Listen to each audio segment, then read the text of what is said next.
High বন্ধুরা, সবাই কেমন আছো? আশা করি সবাই ভালো আছো। আর আমি কেমন আছি সেটা আমাকে দেখলেই তোমরা বুঝতে পারছো। আর যতই যাই হোক না কেন আমার সাথে, আমাকে কে কী বললো না বললো, হয়তো একটু মন খারাপ লাগে, কিন্তু সাজগোজ বন্ধ নেই, সাজতে আমাকে হবে। আর লিপস্টিক তো কমন, মানে লিপস্টিক পরতে আমি ভীষণ ভালোবাসি। আর তোমরা কে কে ভালোবাসো লিপস্টিক পরতে আমাকে একটু কমেন্ট করে জানিও।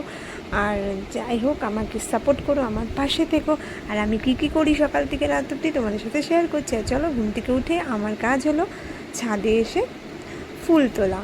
আর নিজের হাতে লাগানো ফুল গাছ, আর সেই গাছে ফুল হওয়ার পর সেই ফুল নিয়ে যদি ভগবানের চরণে এবং সিংহাসন সাজায়, তাহলে কেমন লাগে বলো? আমার তো ভীষণ ভালো লাগে। আর তোমাদের কাদের ভালো লাগে সেটা একটু কমেন্ট করে জানিও। আশা করি এটা সবারই ভালো লাগে। আর নিচে আমার অনেক জায়গা, কিন্তু আমি ফুল গাছ লাগাতে পারি না, কোনো গাছই ঠিকঠাক লাগাতে পারি না। তো দেখো কত ফুল, আর কত সুন্দর সব রকম ফুলই আছে। আর তারপরে দেখো চলে আসলাম মঠে। রাধারানীকে দেখো কত সুন্দর লাগছে, আমাদের রাধারানী কত সুন্দর। আর এই মঠে সবাই মিলে একসাথে সবাই থাকে, মিলেমিশে থাকে। দেখো এখানে গোপু সোনাও রয়েছে, আর বাকি সবাই রয়েছে। তো এদের মধ্যে কত মিল, বুঝতে পারছো? সবাই এক জায়গায় রয়েছে। তারপরে দেখো এই যে আমাদের বন্ধু, মানে আমার বন্ধু শুধু, মানে আমি খাবার দিই এদেরকে, আমি খাবার দিতে ভীষণ পছন্দ করি। আর আর এদেরকে আমরা না দিলে কারা দেবে বলো? আর এরা তো নিজেরা নিয়ে খেতে পারে না, বা পয়সা দিলেও কিন্তু এরা কিনে খেতে পারবে না।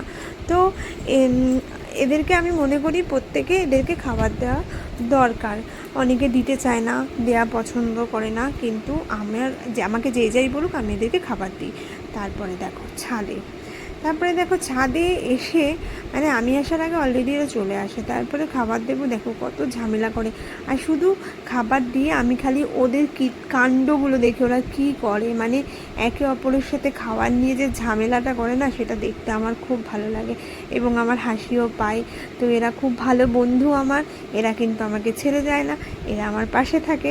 তো এটাই আমার বেশি ভালো লাগে। এগুলো আমার অফলাইন বন্ধু, দেখে নাও, তোমরাও চিনে রাখো আমার অফলাইন বন্ধুদের, খুব ভালো এরা, ঠিক আছে? তারপরে আমি মাছের ঝোল রান্না করছি, মানে মাছটাকে আগে ভেজে নিচ্ছি। আর এতে মাছে দিয়েছি আমি পটল আর পেঁপে। তো আমি যখনই মাছ রান্না করি বা ডাল রান্না করি, শুধু করি না, তার সাথে কোনো না কোনো সবজি আমি দিই। প্লেন মাছ হোক ডাল হোক করি না। তারপরে দেখো রেডি হয়ে গেছে কলমির শাক, শসা আছে, আর বরবটি আলু ভাজা আছে, আর তোমার মাছের মাথা দিয়ে মুগ ডাল আছে, আর হচ্ছে মাছের ঝোল। তো এটা আমি বেড়ে রেখে তোমাদেরকে দেখাচ্ছি কী কী আছে। আচ্ছা সরি, ভুলে গেলাম, আমি বরবটির সঙ্গে উচ্ছেও ছিল। আর দেখো আমার আর ছেলের সাথে এই যে ছবিটা, এই গেঞ্জিটা কেমন হয়েছে একটু কমেন্ট করে জানিও। আর দেখো খাওয়া দাওয়া হয়ে গেছে। আমি যেহেতু মানে এখন মিষ্টি জাতীয় কোনো খাবার খেতে পাচ্ছি না, তো আমার সামনে আমাকে দেখিয়ে আমার বরমশাই খাচ্ছে। আর দেখো ওয়েদারটা দেখো, কত সুন্দর একটা ওয়েদার, এবং পরিবেশটা এত শান্ত, এত ভালো লাগে। আমার ছাদে আসলে না ভীষণ ভালো লাগে, চারিদিকে দৃশ্যটা শুধু দেখতে ভালো লাগে। যাই হোক, ভালো থেকো সবাই, টাটা।